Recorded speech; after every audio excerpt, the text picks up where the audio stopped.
Guess who's back? Not me, silly. You came back to the show. It's the I Hate Tipping Podcast, episode number 17. I'm your host, Collin Key, and I'm super happy that you came to join me today. As soon as these drums quit, let's get right into it. That's some pretty appropriate music for the weather that's going on outside right now. Fuck that, for the weather that's going on inside right now. It's a hot motherfucker in here. The sun is beaming through my window, and I got to keep this damn ceiling fan off because it makes noise, and this microphone picks up everything. So I'm cooped in this room. I just got out of the shower, and I'm already sweating like a fucking donkey in the desert. I can't wait to get the fuck out of this room. I can't wait to get out of this house. So I'm going to try to motor through this episode so I can get to the pool. Did I mention I was going to the pool? No, I didn't get into that yet. Anyway, welcome back. It's the middle of June. I'm still unemployed. Luckily, the paychecks are still coming in like promised. Waiting on that severance now. We'll see what happens. I will keep y'all informed on what happens. Everybody at my ex-job is asking me to make sure I let them know what happens as well. And everybody's curious. I hate tipping at AOL.com is the email address to get in contact with the show. You can follow the show on Facebook, Twitter, Instagram, and all that other happy horse shit. All you have to do is search my name, Collin Key. I'm pretty sure it's Collin Key 5 on Facebook and like at Collin Key on Twitter. Other than that, you'll have to search it. I don't know.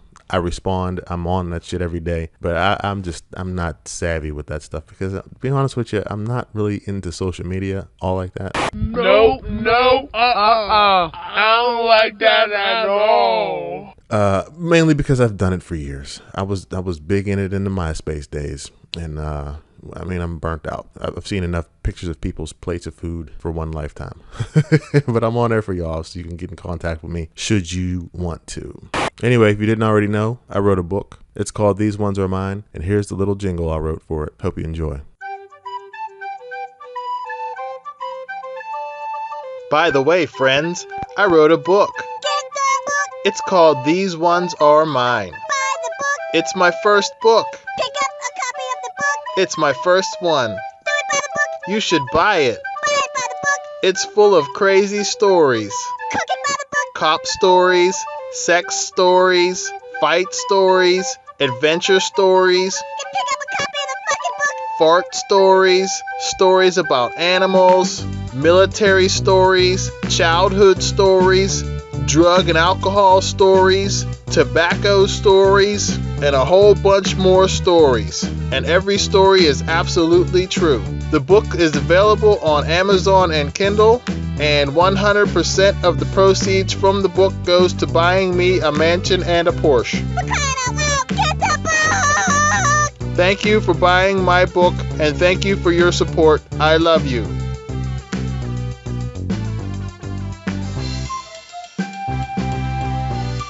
Okay. In other news, Getting right into things today. A couple days ago, I went to my old high school track and went for a run. And it's been so long since I actually went for a run that whenever my feet first touched down on that track, it felt like my bones were hurting. I felt all the bones in my feet and my ankles and my calves and my knees, like all the way up to my fucking collarbones and my neck. Like every fucking step that I took, it was like everything was snapping back into place. I'm not in horrible shape or anything, but I haven't run in a long time. And being a truck driver for years, I sit down all the time. And then when I was writing my book, I was sitting down all the time. And then whenever I'm at home watching TV, I'm sitting down all the time. And then I go bike riding a lot, but I'm sitting down on the bike. And then when I'm taking a dookie, I'm sitting on the toilet. And when I'm sitting down to eat, I'm sitting down to eat. You see where I'm going with this? My body is like super used to being in a sitting position. And then when I'm driving to and from work, I'm just sitting. Like, damn. And so these days, I'm having to make more efforts to make sure that I'm standing up a lot. Like whatever my food was, I stood up and ate in the kitchen yesterday. I just need to, because for blood flow and for everything. So anyway, I got on the track, I started running, and it hurt like fucking hell for the first half a mile. Eventually, after like the first 2 laps around the track, everything kind of snapped back into where it was supposed to be, it felt like. And then I got on with it, and I did full 2 miles. I didn't run full 2 miles. I did intervals, sprinting, running, jogging, really fast-paced walking. And then the heat kicked in, and it got seriously fucking hot out there. And after that 2 miles, I was done, and I was sweating to death in my truck driving home. And whenever I got out back at the house and was walking to the front door, holy shit, I literally almost fucking passed out. Like I felt straight up heat stroke coming on as I walked into the house. But I made it through, drank a whole lot of water. Anyway, so that happened. My whole head is tan as fuck from bike riding, and my face is peeling. This isn't something that I've dealt with in my life ever. One time in my life before now, I had sunburn, which was when I lived in North Carolina, and I used to cut grass and shit for a living, and I'll be out there with my shirt off. And then I remember that one day, at the end of the day, when I went to put my shirt back on, it like stung. And I was like, what the fuck is that? Like around the top of my back, my shoulders and shit. And that didn't feel good. And then sure enough, the next day, full-blown fucking sunburn. I did not think black people could get sunburn. So there's that. I'm hoping to get to the pool today, so I can get tan everywhere else because, like I said, my head is 28 shades darker than the rest of me. I like having my head darker, though, because I'm bald. A pale-ass bald head is not a good look, in case you didn't know. Yeah, I'm going to have to invest in some sunscreen for the first time so my head doesn't burn off. They do make a kind that you can put on and go swimming with, correct? Because if I do go to the pool today, I might have to stop and get some. Otherwise, the rest of me will be nice and tan, and my head will be like a burnt-up ball of bacon. Anyway, what do you know about Nibiru, Planet X? Well, I'll tell you this. It's getting closer to the Earth, and it's pulling on our magnetic core situation, like the magnetic poles and all that shit, and making everything shift around, and it's causing all kind of weird shit, like regional climate changes and stuff, and that's what's happening. Whether you want to believe it or not, that's what's happening. The weather here is weird as fuck. Pennsylvania is changing into Florida, like climate-wise. Like it's at this point where it's hot as fuck, and then around midday every day we get these crazy heavy ass thunderstorms, and then the rain goes away and it goes back to fucking hot again. And it rains like every fucking day now, and it's never been like this ever in my life of fucking 40 years of living, well, 30 something years of living here. And it's always like that in Florida. Like at certain times of the day it rains like every fucking day. Then it gets all humid and shit. We actually learned about that shit in my meteorology class I had to take when I was in college. Certain things happen to cause like this cycle of hot rain, hot rain, hot rain, hot rain, hot rain, and it just keeps on doing that over and over and over again. And like in certain parts of the fucking country, in certain parts of the world, like Florida, and now it's starting to do that here in PA. And I'm telling you, it's because the world is like tilting a little bit. If you don't know what Nibiru is, if you've never heard of it, there's another planet out there. Like, what do we have? 10 or 11, 12 planets or whatever, where there's another one, the 13th or the 14th or whatever it is, and it's way huge, and it's orbiting around the sun just like all the rest of our planets in our fucking solar system or whatever, but it's so far away that like it only comes around once like every fucking 20,000 years or some shit. So the last time it came around close enough for people on Earth to know anything about it was so long ago that you'd have to look to like ancient writings, like pre-Bible writings and stuff, like on like stone tablets and shit. And guess what? It's all there. You can go and read all about the Anunnaki, and they talk about this fucking planet that's out there and these other people called the Anunnaki and blah blah blah, and go look that shit up. And anyway, its magnetic pole or whatever, or gravity or whatever, fucks with our shit and twists our planet all around and shakes it up, and then it does this loop and goes around, and then all kind of shit happens, and it's been getting closer and closer and closer, and they don't want you to know about it, but it's all out there because they don't want people to panic and shit, because it could like literally make the power go out and do all kind of funky shit and a whole lot of other stuff. So, but you should go look it up, free your mind, and read some shit. It's very interesting. So I brought that up to say that the weather's weird and starting to get a little fucking out of control. I videotaped the other day the storm that hit. It rained, and the fucking wind that came with this rain, like I fell asleep on my bed, and when I woke up it was raining. All my windows that were open on that side of the house it just blew in like fucking hoses and totally soaked everything inside. Like usually when it rains, the rain just falls. What I'm saying is the rain this time was blowing in the window like an asshole, flooded my fucking living room, bedroom, bathroom, and kitchen. Just all of it. Just gallons and gallons of water just in the fucking window. It's just weird shit. Nobody's talking about it. Anyway, moving on.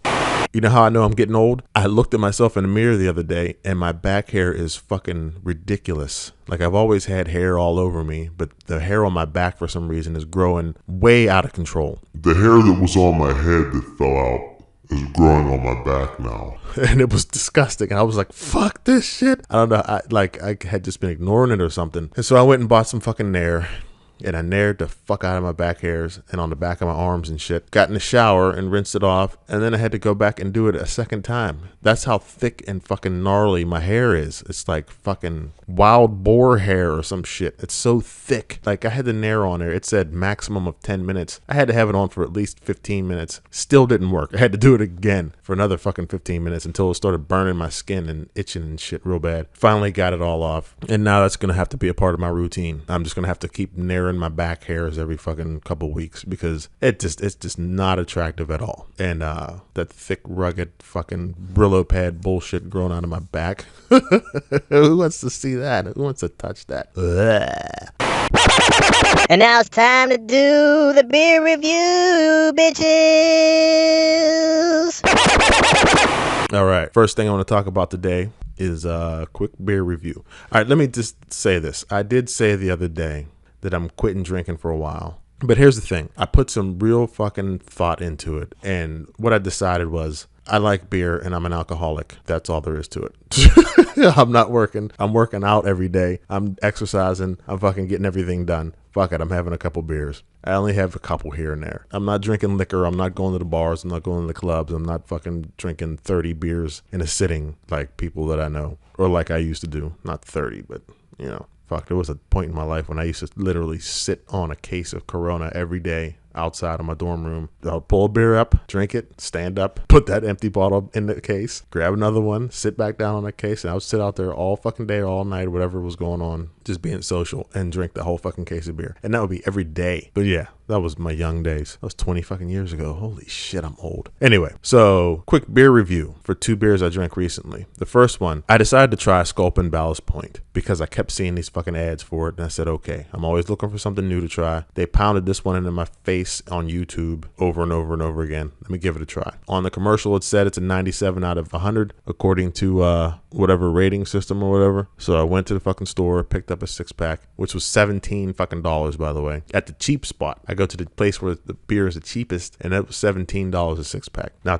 as a comparison, my favorite beer of all time, which I've talked about, I think on the last episode, which is that Sierra Nevada Optimum, that's $16 a 6-pack. Well, it's the same price, the 17 after tax, 17 something. So this is the same price going head to head with my all-time favorite fucking beer of all time, okay? Which I'm happy to pay for Sierra Nevada because that shit is just excellent. So I went in on the Sculpin, and while I was at the fucking store, when you drink IPAs, you're like going in there and you stand there and you stare at them and you're like, oh, I've had that one. Have I had this one? Let me look this one up on Beer Advocate. And I'm always looking up fucking ratings and shit. I looked up the rating for this one. Sure enough, it said 97 out of 100. I said, okay. And then there was another dude standing there and I asked him, hey, have you ever had this? And he said, yeah. He said, yeah, it's damn good beer. I said, okay. He said, I haven't had it in a while. But he said, but I know I liked it. I remember liking it. I said, okay. Got it. Took it home. Here's what I think about it. It tastes very clean and crisp in the mouth. The mouth feel for the beer is premium. It tastes very premium. Like the water's been filtered and filtered and filtered, which is, I really dig that. Like I said, I had that Sweetwater something IPA, and I didn't like it because I could tell that the water was like some weird spring water or something. Like you can taste all the minerals in the water, and I don't like that. I don't like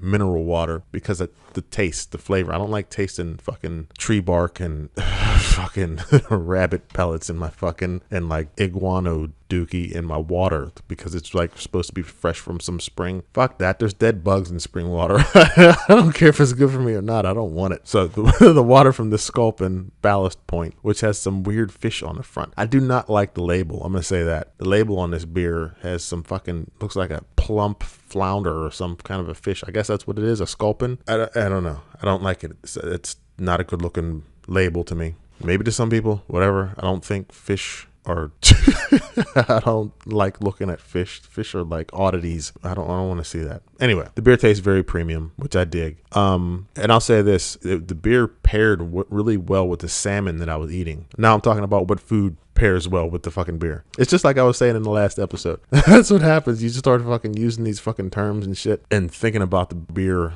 way too much, I think. But anyway, so yeah, it goes good with salmon. It tastes premium. It sips very good. I'll say that it got better and better with every sip. for the first bottle and then the second bottle. And then by the time I got to the third bottle, I'll say that the beer tasted watery to me. And by the way, I was careful to taste the beer before I started eating the food. Held it in my mouth for a little bit, smelled it, coming out of the bottle, all that shit, just to make sure I got the full flavor of the beer. It tasted decent. It's 7%, which is on the low end of what I've been drinking lately, which is kind of why I'm still fucking fighting this beer gut, because that Sierra Nevada is 9.6. But it's still a pretty, compared to a Corona, which is like, 3 or 4%, it's still a pretty fucking heavy bit of alcohol. But I don't know. It tasted watery to me. And honestly, the only flavor that came out of it was bitterness. And I like bitterness, but it's got to be accompanied by like some hops or something. And this beer doesn't have any heft, is what I'm getting at. All I really tasted was filtered water, bitter notes, and that's about it. Filtered water and bitter notes. I didn't taste really any hops. It didn't really have an aftertaste except for bitterness. The second day, I went back for the other 3 beers from the 6-pack, and I'll be honest, I didn't enjoy it at all. So I won't be buying it again, especially at that price. Hell no.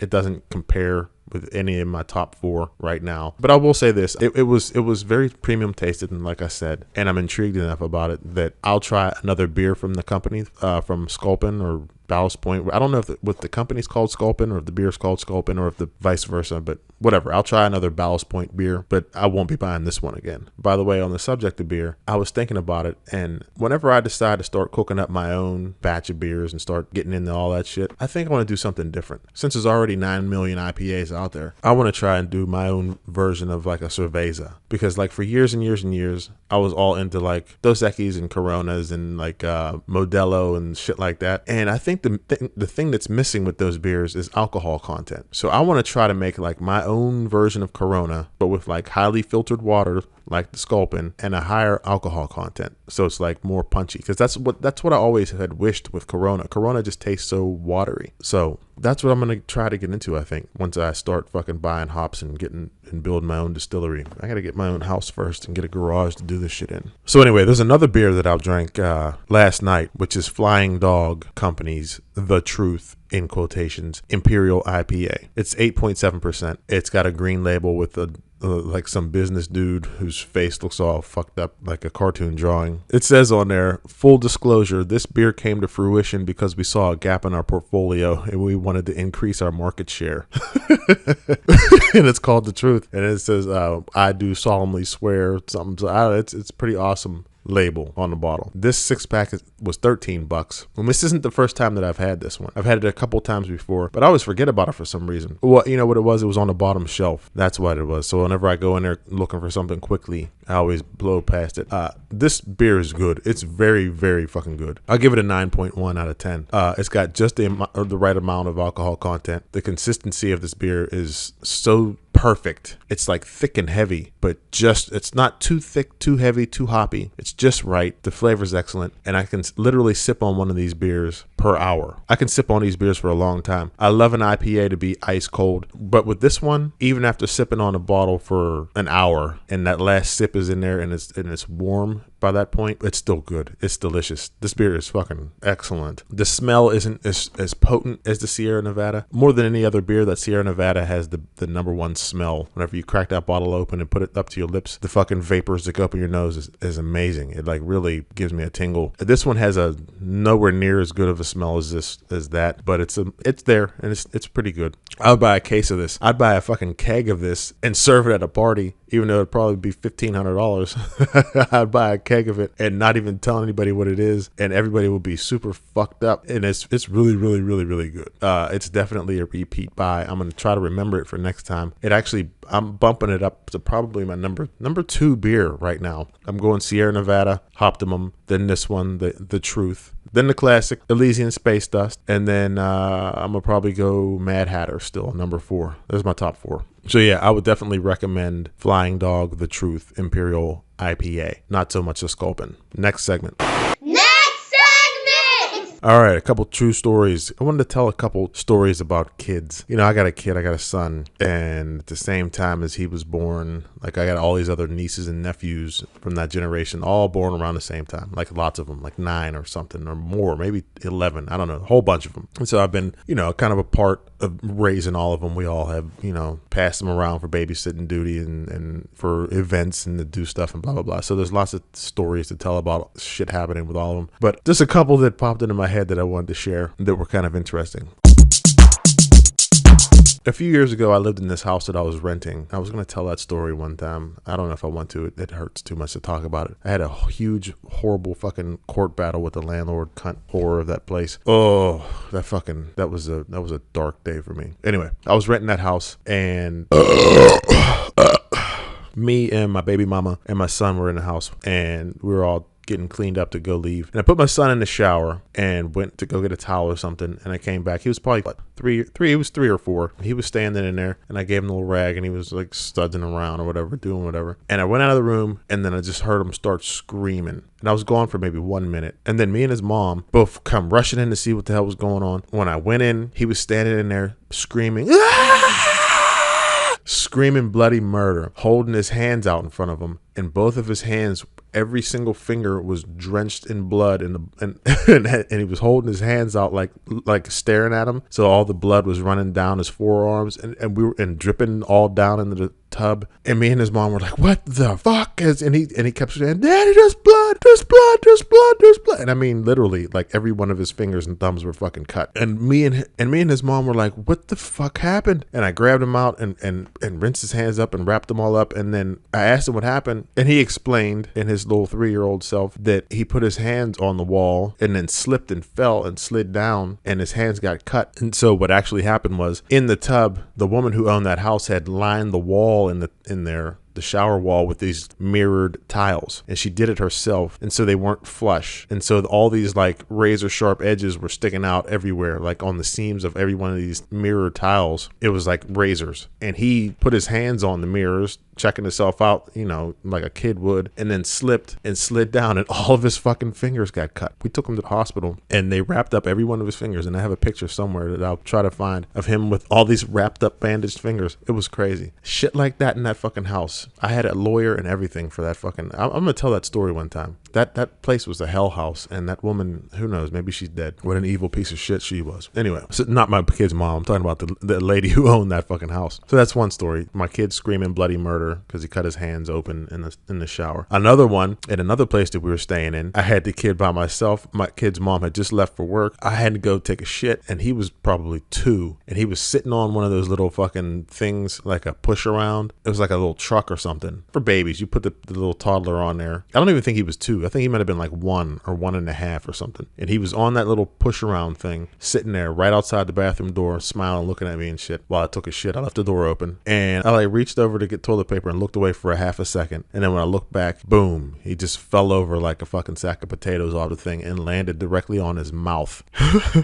Started screaming. I picked him up. Just his mouth is just full of blood. And the little fucking, he might have had 1 or 2 teeth popping through. And I was like, oh my goodness. I immediately thought he had just knocked out all his little half of baby teeth that were popping through. Scared the shit out of me. I probably jumped up without wiping my ass to grab him. That sucked, having to tell his mom about that, but you know, she was all right. Luckily, and his teeth that were popping through cut open both of his lips on the top and the bottom, and he really did like fuck his whole mouth up, but he ended up fine. So that was all right. Another one was when he was a baby, he was sick and had a cold. In the middle of the night, he woke up screaming and with a fever or whatever when he was a baby. And I woke up, rubbing my eyes, stumbled into the fucking bathroom, went and got his kid's medicine, measured it out, gave it to him, laid him back down to sleep. And then I laid back down. And then I popped back up like, whoa, wait a minute. And then I ran back into the bathroom, opened the medicine cabinet, realized the mistake I had made was not only had I given him not the children's Tylenol, but I had given him adult, like maximum strength fucking NyQuil. But I had also given him a double dose of that shit. And he immediately passed the fuck out.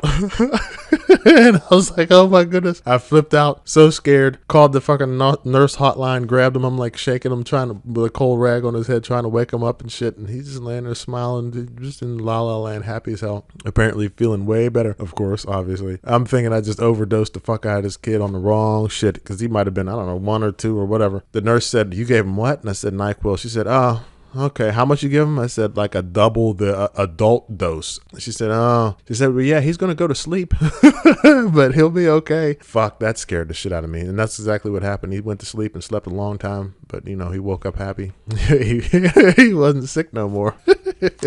Then there was a time when I was in Germany. Right before I had gone to Germany, my best friend had a daughter who he had made me her what do they call that? Godfather. And so I was asleep on base in Germany, and in the middle of the night, I get a phone call, and it's my best friend's baby mama, and she's screaming and crying and shit. She's like, oh, Collin, you're gonna be so mad at me. And I was like, what happened? What happened? Did something happen to the baby? And she said, yeah. And I said, what? And she said, I dropped her on her head. And I said, what do you mean? How the fuck did you do that? And she said, I'm so sorry. She said, I was asleep, and she was crying, and I woke up and I stumbled. And she had woke up just like me, stumbling to go get something for the baby in the middle of the night, except she was holding the baby and just like half passed out while she was standing there stirring the fucking formula or whatever, and just dropped the baby straight on her fucking head. Luckily, that baby turned out okay. Babies are pretty resilient. You can probably kick one down the steps. Don't kick one down the steps.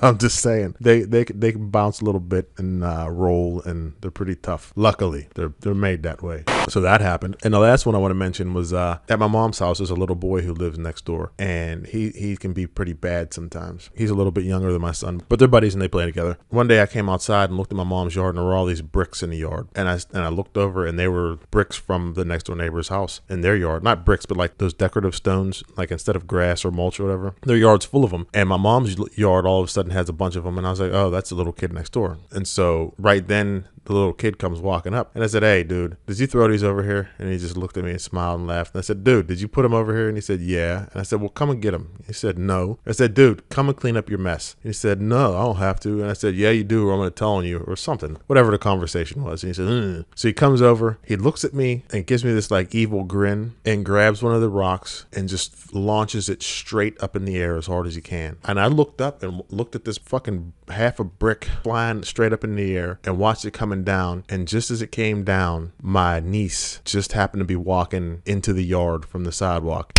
Whammo, right in her fucking forehead. Just came down, caved her fucking forehead in. Luckily, she didn't die or get brain damage or anything. That shit happened right in front of that little asshole kid's mom, and she just like didn't do shit. Some people are bad parents. But anyway, like I said, luckily my niece was okay. That little asshole, he did that shit on purpose. Because no matter what, the rock was either going to hit somebody or cave in somebody's fucking car window or dent their hood or bounce into the street and bounce off a passing car or whatever. He's just bad. I was like, yeah, I don't even want you coming around for a while. He's better these days. That was a couple years ago. He was a little menace. And that's it for today's True Stories. Next segment.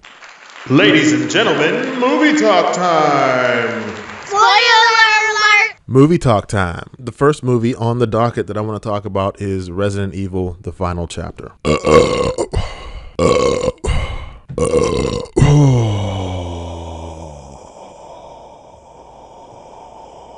I had actually considered going to see this in the movies, and my boss did go see it in the movies, and he said, it was all right, it's what you think it is. It's an action movie, blah, blah, blah. But I had saw a bunch of reviews for it, and they were all horrible, like really, really bad. So I decided to pass on it, and then I eventually just rented it at the Redbox the other day. Here's what I think about it. Resident Evil: The Final Chapter is dog shit.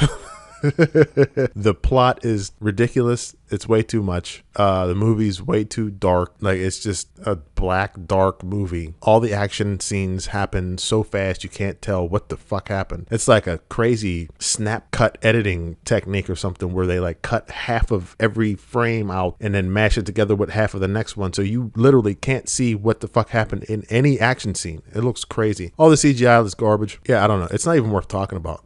The Resident Evil movies are my guilty pleasure, where I'll sit down and watch them most of the time if they're on TV or whatever, just because it is what it is. I really can't explain, or I really can't imagine what they were thinking with this one. I guess it was, let's make it bigger and better and as awesome as possible. But they twisted the story up and it was all weird. And now the main character, Mila Jovovich, is actually Alice, the artificial intelligence of the fucking hive, and Wesker isn't dead, and it was too much. It was dumb. It was a cartoon. It was dumb. They could have did way better for the final fucking movie. There's a lot of people who really love that franchise. They really did a disservice with that one. Don't watch it. Do not watch it. I'm telling you, do not watch it. Save your money. This one's not worth watching. If you know what's good for you, you will pass on this one. Next movie. There's a movie called The Words, which I never wanted to see, but I know it was like critically acclaimed and shit when it came out years ago, with Zoe Saldana and what's that dude's name from everything? The voice of Rocket Raccoon, Bradley Cooper. Bradley Cooper and Zoe Saldana are in it, and Dennis Quaid and J. Jonah Jameson, whatever that dude's real name is, and about 58 other really famous people, actors. It's like star-studded as fuck. And I just now decided to watch it. I'll be honest, the reason I watched it was because I saw Zoe Saldana on the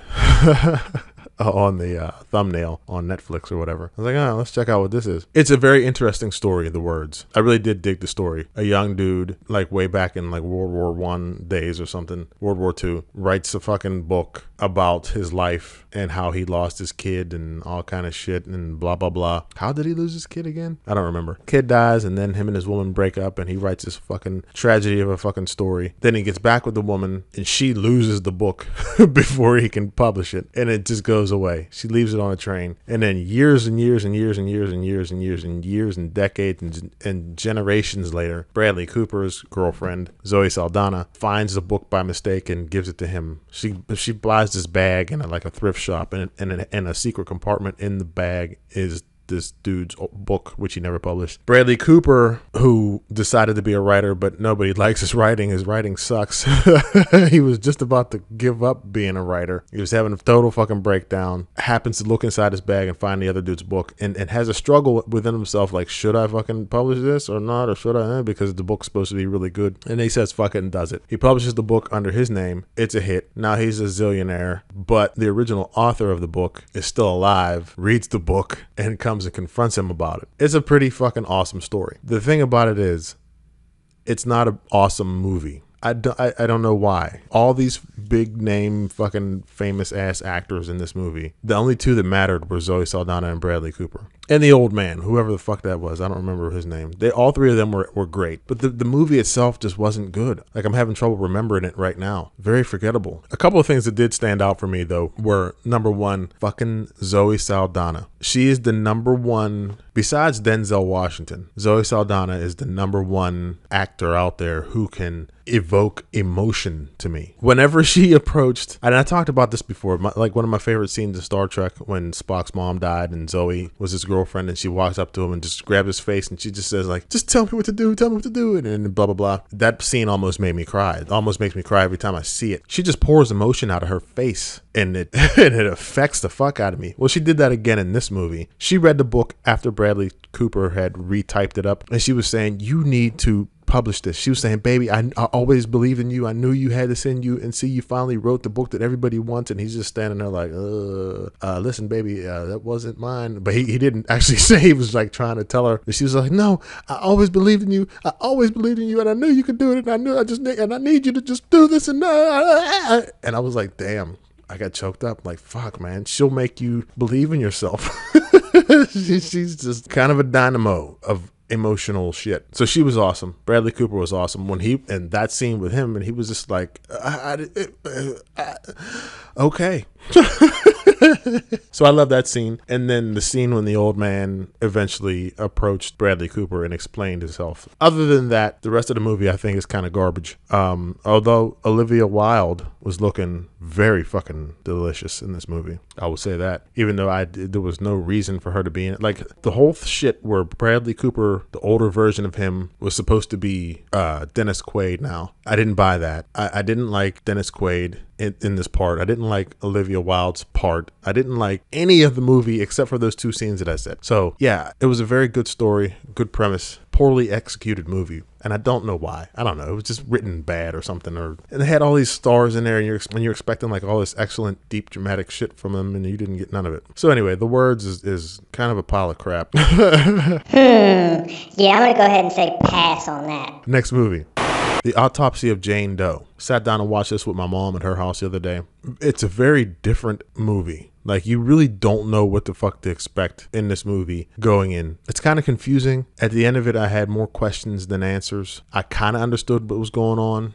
Basically, what happens is there's like this triple murder or something. And when the police come in to investigate, they can kind of put together what happened at the crime scene, except for this one body, which was like half buried. And they're like, okay, this dude shot this one, that one strangled this one, that one stabbed this one, and then they all shot each other in the head. So we know what happened with these three. But then what's this bitch doing? There's like this dead body half buried under the floor of the house, which is open or something. I don't know. It was weird. And so the cop brings the bodies in and he's like, he tells the mortician, or excuse me, he tells the coroner, I need to know what's going on with this body. He says, for the rest of it, I can explain that to the press. But this chick, we have no fucking clue. Can you please get on this and tell me how she died immediately? And they're like, okay. It's a father and son autopsy team. The father's kind of apprenticing the son. The son, but he knows what he's doing. He's pretty advanced already. They start cutting this chick open and finding weird shit, and it gets really, really weird. And I don't want to spoil it, because I would say yes, it's worth watching, but I will say fucked up shit starts happening. Weird shit starts happening. More and more questions start arising. People end up getting dead, and other shit starts happening. It was more confusing than anything, though. I would say watch it and then tell me what you gathered from it at the end, because it was very confusing. I don't know. Check it out. That's enough about movies. I want to talk a little bit about TV. Fargo episode 9. It's called Aporia, Apori, whatever the fuck that means. I should look that up. It's probably important. I think there's only one more episode in season 3. I'm pretty sure there's only one more. Fucking, if you don't have Fargo in your life, get Fargo in your life. I can't say that enough. This last episode was so fucking good. It's so fucking good. I'm not going to get into any spoilers talk because if you haven't seen it, you need to go and start watching Fargo. You need to watch season 1, season 2, and season 3, but you don't have to watch them in order because they're all completely separate stories. Fargo is one of the best shows on television. I cannot say that enough. Mary Elizabeth Winstead makes a comeback in this episode, and I was like, fuck yeah. And that weird ass rotten tooth devil motherfucking bad guy dude who Mr. Mysterious, she actually put him on his fucking ass a little bit, and he was like, oh, look at this bitch. Fucking, it was so good. Damn, I'm gonna watch that episode again probably tonight. Really, really, really good show, Fargo. Another show that I've been watching a little bit, it's called The Strain. Now, The Strain, I remember seeing it when it first came out. I saw the very first episode a few years ago, and I watched the first episode and it didn't hold my attention. I don't know why. I was just like, whatever. And I watched the first episode and never watched anymore. Well, like last week, I was flipping through Netflix or Hulu or something. I was like, well, oh, no. I know what happened. I saw a commercial for The Strain for the new episode, for the beginning of the new season, which is going to start in July. I was like, holy shit, this show's still going? I had no idea that this is like season 5. I was thinking it was season 2. So anyway, I saw the commercial and I was like, oh, they're having a season 2. And I decided to go back and start watching season 1 again. I was like, let me give it another try. And I fell into it. I was like, okay, this is pretty decent. But then as I was getting to the end of season 1, I realized, oh, it's not season 2 that's about to begin. It's season 5 that's about to begin. While I was enjoying myself as I was making my way through season 1, by the end of the first season, I realized that what I saw at the end of season 1 and then what I saw in the trailer for season 5 just made me realize that The Strain is basically The Walking Dead, but with vampires instead of zombies. So what I mean is basically you got this group of people who are on the run in the world that's caving in because of the virus that's going on. In Walking Dead, it's the fucking zombie virus. In The Strain, it's a vampire virus. This group of people getting stronger and stronger and fighting against them in both shows. And 28 seasons later, they're still fighting against them. It's the same thing. And while The Strain is pretty good, it's worth watching. I watched fucking 11 and a half seasons or whatever of Walking Dead. And I watched it until I was totally fucking sick of it. And I'm already sick of The Strain. Like, I was like, oh, no, there's 4 more seasons and I can see exactly where this is going already. I'm good. And so I just left it alone. It's the same thing with Better Call Saul. Better Call Saul is a really good quality fucking show, but it's the same as Breaking Bad. A lot of the same people, the same writing, the same feel of both shows. It just feels like the same thing. I watched like the whole fucking every season of Breaking Bad at least twice, and so I'm Breaking Bad it out, and I can't. And then I've seen like multiple fucking episodes multiple times alone and with other people, talked about it to death and all that, and I can't do any more Breaking Bad, which means I can't do any more Better Call Saul. So I stopped watching The Strain because it's basically The Walking Dead, and it's the same thing for Better Call Saul. I stopped watching that because it's basically Breaking Bad. And that's what I've been watching lately. Looking forward to the new season of Rick and Morty, which is, I'm wondering when the fuck that's supposed to be happening. They just keep saying summer. It's fucking middle of June now. I looked it up yesterday. There's no official date yet, but I did see hints about something like July 5th or something. So really looking forward to that. I'm looking forward to the new season of Preacher coming out. If you haven't seen Preacher, holy shit. Find a way to watch all of season 1. That is the most unique television show you'll ever see in your life. I guarantee it. And it's so fucking good. And watch it for, if no other reason than Ruth Negga. If you don't know who she is, look her up. So yeah, Preacher, Fargo, the final episode this coming week, and Rick and Morty. And then there's a bunch of new movies coming out soon. What do we got? We got Spider-Man, I'm going to go check out. We got Dunkirk, I'm going to go check out. I really wanted to see The Mummy. It sucks that that fucking bombed like it did. The reviews are too bad. I can't waste the money going to see it in the movies. That sucks, man. I wanted Tom Cruise to go out at the end of his career on top. Like, I really dig Tom Cruise as an actor, and it sucks that he's making some shit movies at the end. The Mummy is a piece of shit apparently. The new Jack Reacher was a piece of shit apparently. And there was something else he did that was also a piece of shit apparently recently. And I'm like, damn, dude, why are you making these bad decisions now? Like, to me, I have yet to see a movie with Tom Cruise in it that I didn't like, and that's why I don't want to see The Mummy or Jack Reacher 2. Anyway, next segment. Something I bought recently. Come on and listen to what I'm going to say about it. Something I bought recently. Last week, I was talking about grilling and charcoal grills and how I went and almost bought a gas grill, but then I put it back. Well, went back to the store, picked up something called the Aussie Grill.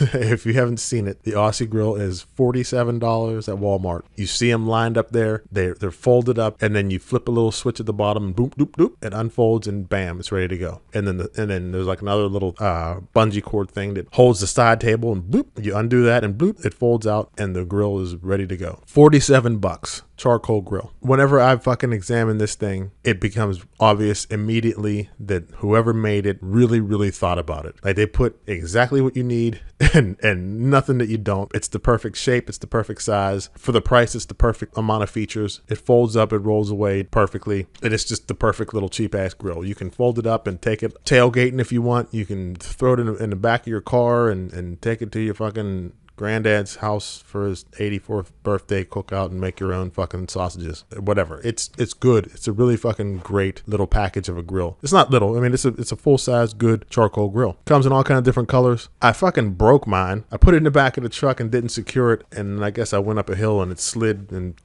the fucking handle cracked, but I got some epoxy. I'm gonna fix that today. It's just great. Like, they just thought of shit. Like, yeah, who likes assembling shit? No one. So it comes completely together. It can be stowed away. It folds up into about half the size. No problem. You can put 3 racks of ribs on it. I did. No problem. It's just a great fucking grill. It's got all the vents and all that shit. It doesn't have a thermometer, but I mean, for $47, it's perfect. You can buy fucking 2 of them and cook fucking everything you want all at once. The Aussie Grill, AUSSIE at Walmart, $47. Get one in your life. Fuck propane.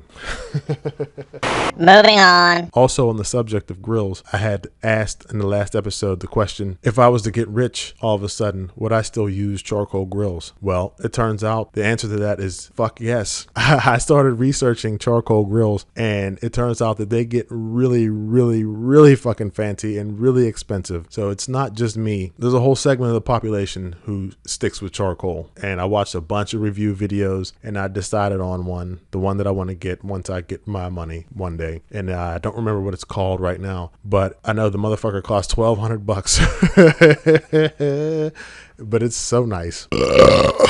Yeah, really nice grills out there. I watched a review video for one called the Big Green Egg, which is like the most popular charcoal grill. It's very expensive too. I think it's like $1,200 or $1,500 or something. And then the one that I want, which I just can't remember the name of it right now, or I would say it. They put them head to head. The one that I want blew the Big Green Egg out of the water, like in almost every fucking category. That's what I want. I want 2 of them. Anyway, next segment. Next segment. Fix it now. This one's easy. I've been looking for jobs lately. One thing that I noticed, that I have always noticed over fucking 30 some years of looking for jobs and applying for jobs and doing interviews and shit, it never fails that I'll be flipping through the fucking listings of available jobs. I'm like, oh, this looks interesting. Oh yeah, this, and this. All right, I have all these qualifications. This is what they want. This is what I'll be doing. Oh, sounds good. How much does it pay? No pay listed. When you're looking for a job, there's like 3 main things that you want to know to make you decide if you want to apply for that job or not. Number 1, what is it you're going to be doing? Number 2, where physically is the job located? Like, you know, how am I getting there? How far away is it? Blah, blah, blah. And number 3, how much does it pay? What is the deal with companies listing jobs and not putting the fucking salary down? Could you explain that shit, please? And it's not like they give you a phone number to call where you can just say, hey, oh, yeah, I was interested in that job. Can you tell me what the salary is? No, you have to go through the application process and then wait for them to get in contact with you. And then you find out, oh, well, it pays $9.50 an hour. Like, what the fuck? Fuck you. That's some punk ass bullshit. They should always have the salary listed in every fucking job listing. Period. Why the fuck not? What is the reason why you would not list it? If you were actively recruiting people, that would be the number 1 thing that you should want to put on there to attract people. How much money does a job pay, right? That's why people work jobs, to get money 99% of the time, right? Put the fucking salary in the listing for the job 100% of the time. Fix it now. Next segment. Survey says you're a piece of shit scumbag asshole.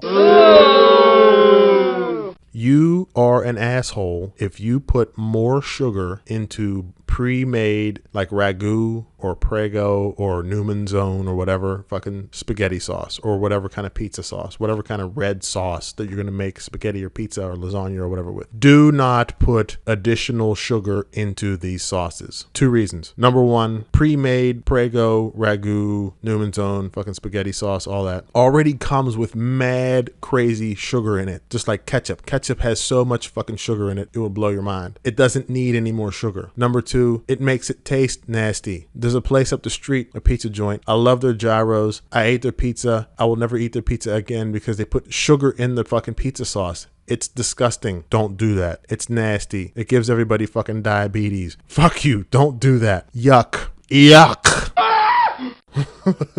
Part 2 of you're an asshole. You're an asshole if you pre-mix the spaghetti sauce with the spaghetti noodles and then serve it. Don't do that, okay? Put the fucking spaghetti out in a bowl, in some kind of a serving bowl on the table, and then put the sauce with a fucking ladle in it in the pot on the table or on the stove or on the counter or whatever, and let people get their own fucking noodles and then their own sauce, okay? The amount of fucking sauce that you like on your spaghetti isn't the same as the amount of sauce that I like on mine. So don't pre-fucking mix the shit unless it's the second day. If it's the second day, I understand. You don't want to put 2 pots in your fucking refrigerator to store the shit. So you mix it, put it in the refrigerator, whatever. Reheated second day spaghetti is fine if it's pre-mixed. It's not as good anyway. When you're serving it hot and fresh, let me get my own noodles and then put my own amount of sauce because I like more sauce than you would probably mix in yours. Okay? So don't be an asshole. Don't put sugar in your fucking spaghetti sauce. Unless you're making it homemade, then put as much as you want. And if you put too much, just don't invite me over. I'll tell you, hey, your spaghetti's too fucking sweet, you punk bitch.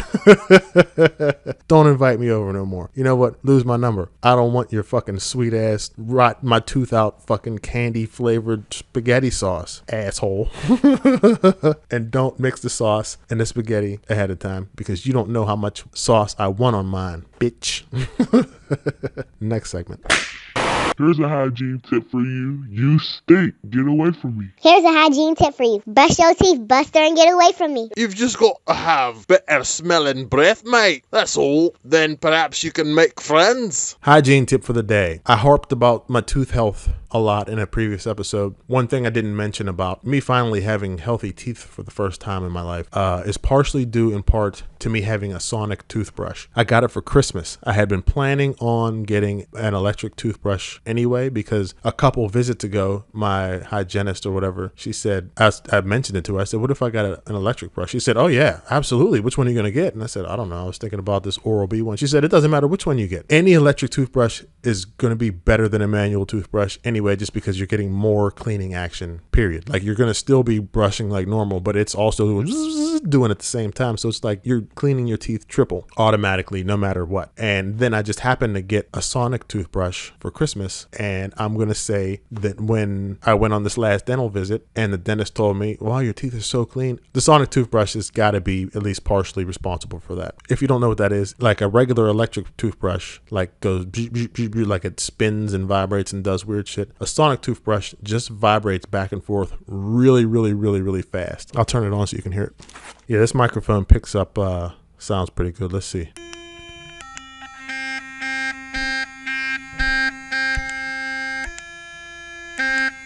Yeah, so it has these different modes. Like this one right here is like a pulse mode.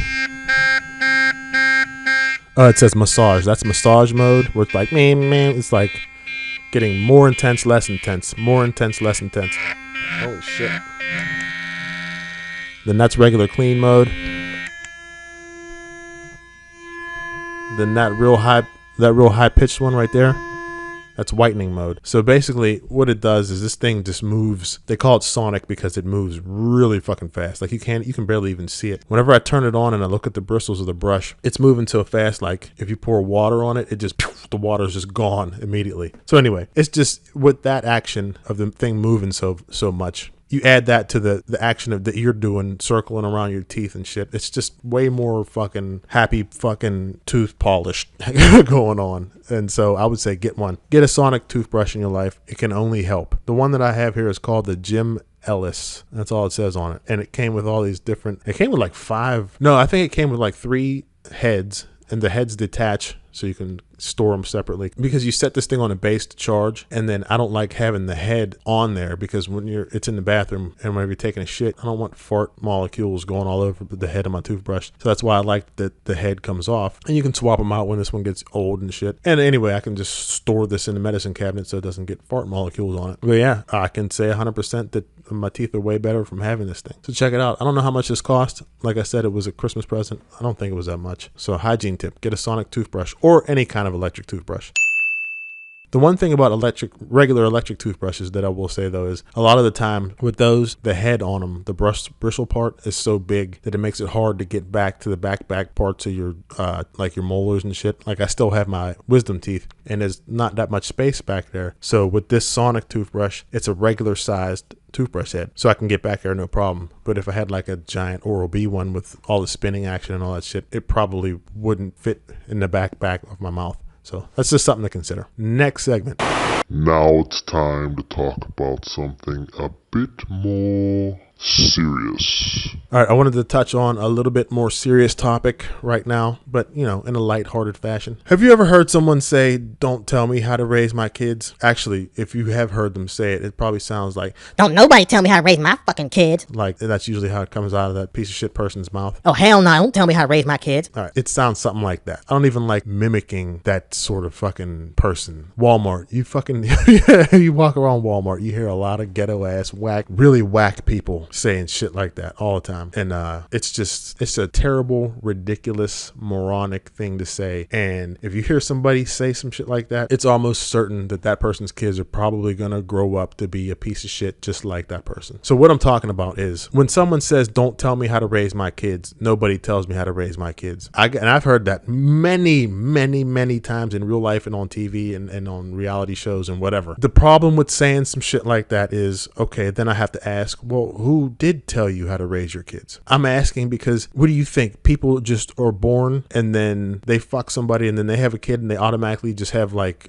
instincts like an animal on how to raise a kid? Like because a cow pops out a fucking baby cow and then the mama's cow just has to basically stand there with her fucking milk udders all just hanging, and the baby cow automatically goes and starts sucking on it, and then it just follows the mom around and that's it. Like there's nothing to learn really. And then to become a grown-up cow, it just has to learn how to stand there and shit while it's standing there and piss while it's standing there and then go eat something and go stand over there. A baby human doesn't automatically know anything. It'll just lay there and cry until it died. And a lot of people out there who are having kids don't necessarily know how to raise a kid at all, and they'll just let the kid lay there and scream until it dies. I'm saying this because basically I believe strongly that there needs to be, without a doubt, some sort of minimum standards for the ways that people live in this country or in any society. But I live in America, So in America, I need to know that everyone around me who's having kids has some sort of minimum standards that we all use across the board in our culture, so that you know that when you run into a person, they at least have this set of fucking skills or whatever ingrained in them from when they're young. So, for example, you might have been raised to cover your mouth when you cough so that you don't spread your germs and spit all over everyone around you. But like I said in the last episode, that woman, and I used that term loosely, at the fucking post office, just open mouth coughed right on the side of my face. Nobody ever taught you to cover your mouth when you cough? Like, you would expect that people are taught to wash their hands after they wipe their ass. But the truth is, the guy sitting next to you on the bus or on the subway may not have been taught to wipe his ass at all after taking shit. If it sounds ridiculous to you, then you have been taught to wipe your ass after you take a shit. But guaranteed, there's a whole bunch of people out there who literally wouldn't find that funny. They'd be like, what do you mean? You wipe your ass? Like, there are no standards to anything. There need to be fucking standards. Like, literally anything that you can think of. You would say, there's nobody out there who eats earwax.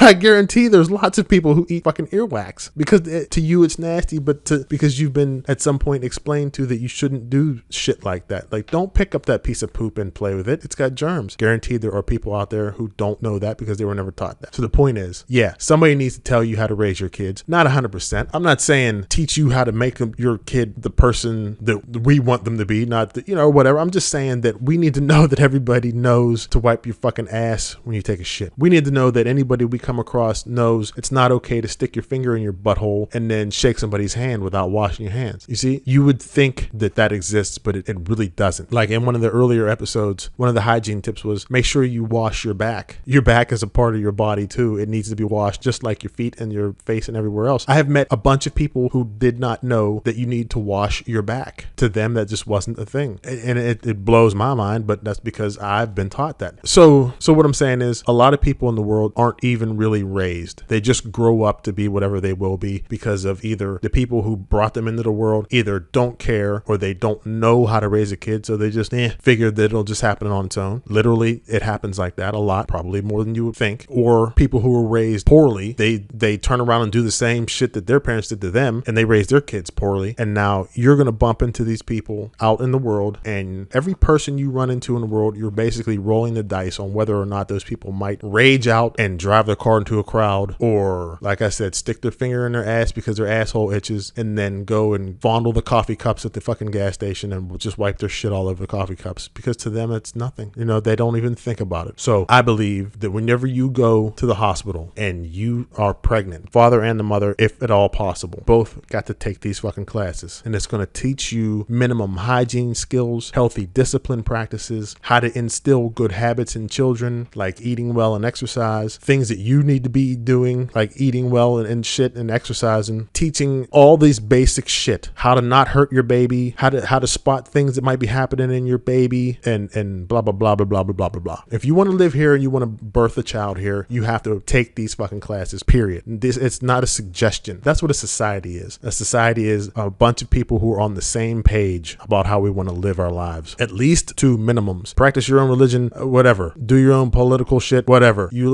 Whatever your race, culture shit you want, whatever. If you live here in America, we have an American culture, and our American culture is we want to know that everyone from now on who was born and raised in this country will all know to wash their hands after they take a shit, period. And then beyond all that, there's a bunch of shit that's way more fucking important, like how easy it is to scar a child psychologically, and then that kid grows up to be a fucking terrorist or grows up to be depressed. And we need to teach new parents how to spot early warning signs in kids that might be going through shit internally that might lead them eventually to becoming terrorists or rapists or just bad people or whatever. We need everybody on the same page with this shit starting now. Like the very next fucking baby that's going to be born in this country, the parents of that kid need to be taking this fucking class, and then those skills will be into those kids when they grow up, and then they will pass it on and pass it on and pass it on. Just that right there will improve our fucking society so much. Just to think about this. How many people in the United States would you guess are going through some sort of therapy in their adult life, trying to fix some shit like inside themselves, like, I don't know, depression or whatever? I looked it up, and this is an old study, so I'm sure it's more by now. But the first one that popped up said that it was about 30% of the population of this country country are taking some sort of therapy. Now, that 30% of the population, if it's 300 million people, I don't know, whatever, you do the math. That's millions and millions and millions and millions and millions of people. It's a booming industry. And that 30% of the population is just the number of people who are going. Like that, it's just a study. So they don't actually have all the numbers. So you guarantee it's way more. Then on top of that, there's so many people who don't go to therapy that should be going. Trust me, I know fucking lots of them. There's so many people who need therapy. Okay. But then what they don't ever talk about is people go to therapy either voluntarily or by court order to cope with fucking issues and shit, from anxiety to depression to anger issues to addiction to suicidal thoughts to full-blown mental disorders like schizophrenia, blah, blah, blah, blah, blah. But this is being reactive instead of proactive. You see what I'm saying? Like, what we need to be doing is taking the things that we know about a lot of these fucking issues that people go to therapy for and changing our culture to prevent a lot of these things. For example, causing emotional fucking trauma in your children by being either an absentee parent emotionally or by physically abusing your kids and then fucking them up like that. So what I'm saying is the stuff that we know happens, the stuff that we have rock solid information on, like deep-rooted emotional issues that start inside of young children from abusive or emotionally unavailable parents, for example. We know that that shit would cause a person to need therapy later in life. And we know that the longer a person is alive, the more in concrete their personality is and the harder it is for them to change. So we need to be proactive. In other words, we need to be teaching people how to not scar their children emotionally so that we don't have to be sitting next to a raging crazy psychopath on the bus who might just pull out a fucking machete and start chopping people up because they're pissed off that their dad wasn't there for them when they were little. I know a person who's almost 50 years old, or he might be in his early 50s, who still talks about how he's damaged because his dad wasn't there. I'm like, but that was how long ago? That's the way that people work. This stuff gets inside of us and it stays there. So we need to make sure the stuff doesn't get inside of us.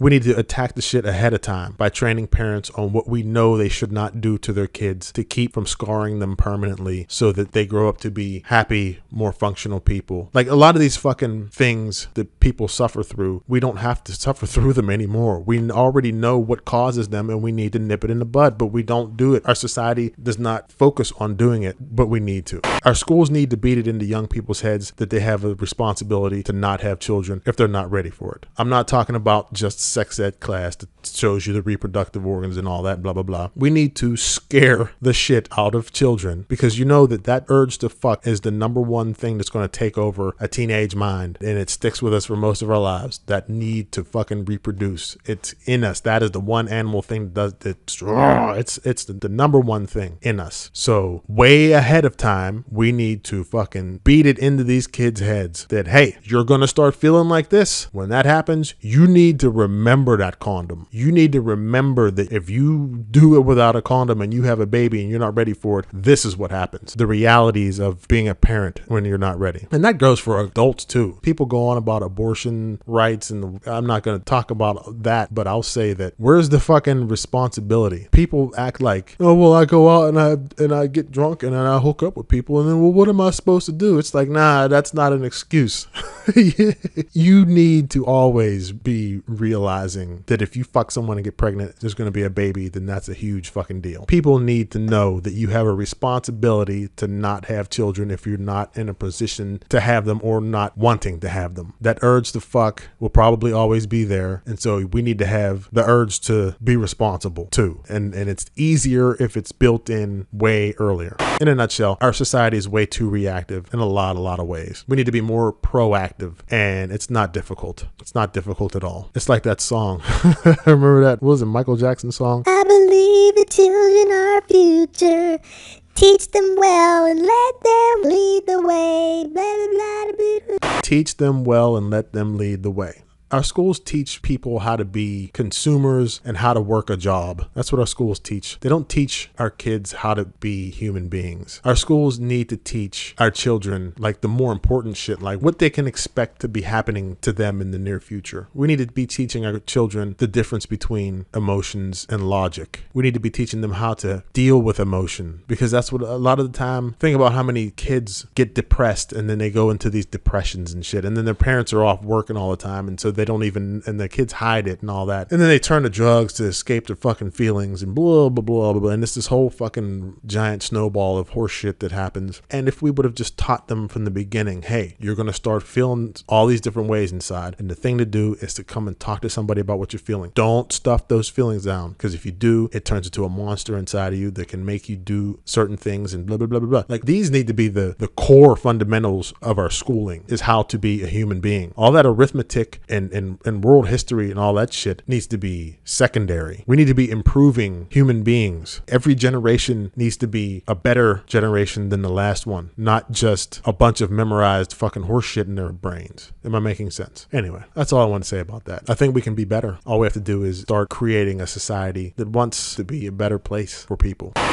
The final segment of the day. The final segment of the day. The final segment of the day. The final segment of the day is Champion Beauty. Final segment of the day is Champion Beauty of the day.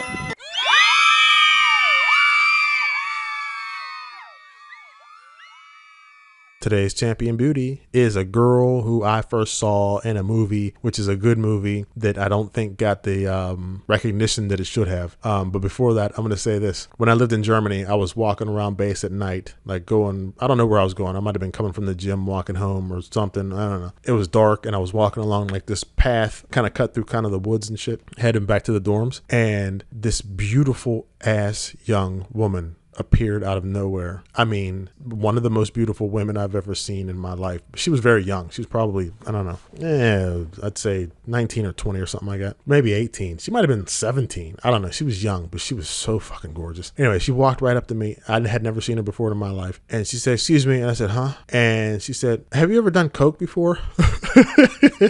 And I said, "What?" And she said, "You ever done coke before?" And I said, "Yeah." And she said, "Because I was thinking about doing it. I don't know, like some friends were talking about doing it and I didn't know if I should or not. Is it good or bad or what? Like, what happens?" And I was like, well, I really honestly don't remember what the fuck I told her, but I'm thinking I told her she should stay away from it. But I remember her walking away still kind of looking like, I might still do it. But it was a very fucking weird ass, out of the blue ass fucking conversation with probably still the prettiest girl I've ever met in person. And she didn't know me. I didn't know her. Turned out later on, my buddy ran into that girl too. He ended up fucking her. So I guess she wasn't that. Well, no, but I remember him talking about, yeah, she was young. He was kind of scared because she was like a base dependent, which means she could have been like some general's daughter or something. And then if he would have found out, he could have been in jail if she was underage. I don't know. But yeah, he was like, yeah, she was fucking gorgeous. I'm telling that story because that girl was a identical fucking clone of this girl, who is now a woman, actually, who is today's Champion Beauty. I'm telling you, fucking eyelash for eyelash, this girl looked exactly like this woman who I'm about to mention now. I'm not going to go into no deep whole thing about this. I'm just going to say that this woman at one point was the hottest thing ever, I believe, on the internet. Like the number one hottest, most downloaded woman ever on the internet, if you can think of who that was. She's Latina. She had one of the best booties in a bikini, underwater scene swimming. Oh, her booty looks so fucking perfect. Oh, what the fuck's the name of that movie? Into the Blue. You know who I'm talking about yet? The first movie I saw her in was a movie called Idle Hands. You know what I'm talking about yet? Last thing I want to say is, before I say who she is when I Googled this woman 2 days ago to look up what she looks like these days. I always do that. If a woman's going to be a Champion Beauty, she has to hold up. The older she gets, she can't fall apart in the looks department or she ain't a Champion Beauty. I'm sorry, that's just the rules. 2 rules. You can't have a bunch of fake shit like fake tits, weave, blah, blah, blah. And you got to hold up. Number 2 in your age. This woman definitely holds up. And whenever I Googled her, for fucking some reason, I just typed her name in. Boom. It said net worth $340 million. I was like, what the fuck? And I don't care what her net worth was, but I didn't understand why it popped up like that. Then I was like, wait a minute. I was like, this girl's been in a lot of shit, but she ain't no Julia Roberts money level. Like, she ain't making $20 million a pop. Where the fuck did $340 million come from? And I could not help but investigate what the fuck. So I clicked on that shit. Pretty awesome story. She actually is worth all this fucking money, but it comes from a company, I guess, that she started, which is fucking pretty awesome. Anyway, today's Champion Beauty, if you haven't figured it out by now, is the one and only Miss Jessica Alba. Like I said, I first saw her Idle Hands and I was smitten. I was like, damn. And everybody was. I don't think everybody saw that movie, but that's when she was first like starting to become a hot thing. Yeah, and for a while she was the number one, I believe, all-time most downloaded picture of a woman-ass woman in the world. It goes without saying, Jessica Alba's fine as hell. Whenever I was mentioning women with the best lips in Hollywood, I forgot to mention her. She's definitely on that list. Some of the best looking lips ever. She just looks not only gorgeous, but she looks nice. So she has a sweet face, just a face that you would love to wake up to in the morning. Just, and just call her baby. Ooh. Whatever. Jessica Alba is basically a perfect 10. She, whatever. And that movie, Into the Blue, I was talking about, where she was swimming with that what's that dude? The dude who died, Paul from Fast and Furious, the pretty boy who died in a car accident from the Fast and Furious. She was in a movie with him, and they were swimming underwater, and she was in a bikini. And I will never ever be able to get that image out of my head like I want to. But her fucking ass under the water looked immaculation. As she was doing the fucking like the swimming motions. Oh, what a vision. So yeah, I don't need to talk about it. Everybody knows who Jessica Alba is. I just wanted to say that she's definitely officially hereby indoctrinated into my Hall of Fame of the world's most excellent champion beauties. She was always going to be. But yeah, she's worth $340 million because she started a company called The Honest Company, which focuses on like all natural baby foods and clothing and shit, I guess. And she started it herself, and she got business partners and shit, but it's her thing. And it's worth like $1 billion now, and they're about to go public and all this. And it's supposedly like this super excellent fucking thing that she's doing. I had no idea. And like I said, she has a face that just looks good. She is just good. The Honest Company. One more time, a round of applause for today's champion beauty, Jessica Alba. And that, as they say, is that. That's it. That wraps it up. All done here. And yes, that's it for today. That's it for today. Thank you for joining me today. Come back again next week for episode number 18, or maybe even earlier. I already started working on it. Don't forget to buy the book. Don't forget to subscribe. Please hit the subscribe button. Email me anytime you want some advice. You want to tell me you love something or you hate something about the show. I love to hear all of it. The motto is always be good, take care of yourself, always help other people. Till next time, I love you. Bye.